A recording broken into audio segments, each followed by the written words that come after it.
Hi hello everyone, ನಮಸ್ಕಾರ.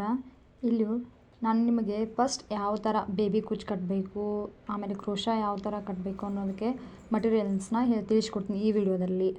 Like ಮಾಡಿ, share ಮಾಡಿ, ಸಬ್ಸ್ಕ್ರೈಬ್ ಮಾಡಿ, ಬೆಲ್ ಐಕಾನ್ ಕ್ಲಿಕ್ ಮಾಡಿ. ಮೊದಲಿಗೆ ಸೀಸರ್ ಬೇಕು, ಆಮೇಲೆ ಕಟರ್ ಬೇಕು. ಕಟರ್ ಇದು ದಾರ ಕಟ್ ಮಾಡೋಕ್ಕೆ. ಇಲ್ಲಿ ಟೇಪ್ ಬೇಕು, ಯಾಕಂದರೆ ಬೇಬಿ ಕುಚ್ಚಿಗೆ ಇಂಚ್ ಹಾಕೋಕ್ಕೆ. ಇದು ಫ್ಯಾಬ್ರಿಕ್ ಗ್ಲೋ, ಇದು 10 ರೂಪೀಸಲ್ಲಿ ಸಿಕ್ಕಿಬಿಡುತ್ತೆ. ಇದು ಗೋಲ್ಡನ್ ಥ್ರೆಡ್ಡು, ಇದು ಕುಚ್ಚನ್ನ ಗಂಟು ಹಾಕೋಕ್ಕೆ. ಆಮೇಲೆ ಇದು ಬಿಗ್ನರ್ಸ್ಗೆ ಕಲಿಯೋಕ್ಕೆ. ಇದು ಕ್ರೋಶಾ ನೀಡಲ್ಸ್ ಅಂತ ಬರುತ್ತೆ. 8, 9, 10, 11 ಎಲ್ಲನೂ ಸಿಗುತ್ತೆ. ಇದು 2 ಬೇಬಿ ಕುಚ್ಚು ಹಾಕೋಕ್ಕೆ, ಗಂಟು ಹಾಕೋಕ್ಕೆ. ಆಮೇಲೆ ಬೀಡ್ಸ್ ನೋಡೋಣ. ಇದು ರೌಂಡ್ ಬೀಡ್ಸು, ಆಮೇಲೆ ಸ್ಕ್ವೇರ್ ಬೀಡ್ಸ್ ಅಂತ ಬರುತ್ತೆ. ಇದು ಒಂದು ಬೀಡ್ಸು. ಇದು ಡಿಸೈನ್ ಚೆನ್ನಾಗಿ ಬರುತ್ತೆ ಇದರಲ್ಲಿ. ಇದು ಕೂಡ ರೌಂಡ್ ಬೀಡ್ಸ್ ಬರುತ್ತೆ, ಈಸಿಯಾಗಿ ಹಾಕ್ಬೋದು. ಇದರಲ್ಲೂ ಚೆನ್ನಾಗಿ ಬರುತ್ತೆ. ಇದು ವೀಟ್ ಬೀಡ್ ಅಂತ, ಇದರಲ್ಲಿ ಚೆನ್ನಾಗಿ ಬರುತ್ತೆ. ಇದು ಬಂದುಬಿಟ್ಟು ಲೀಪ್ ಬೀಡು.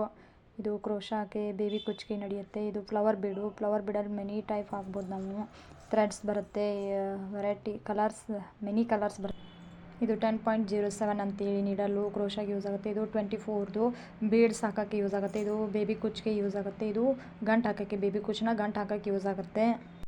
ಲಾಸ್ಟಾಗಿ ಇವೆಲ್ಲ ಮಟೀರಿಯಲ್ಸ್ ಬಂದುಬಿಡುತ್ತೆ. ಇವೆಲ್ಲ ಇದ್ರೂ ನೀವು ಈಸಿಯಾಗಿ ಕಲಿಬೋದು. ಮತ್ತೆ ಸಿಗ್ತೀನಿ. ಬಾಯ್ ಬಾಯ್, ಟೇಕ್ ಕೇರ್, ನಮಸ್ತೆ.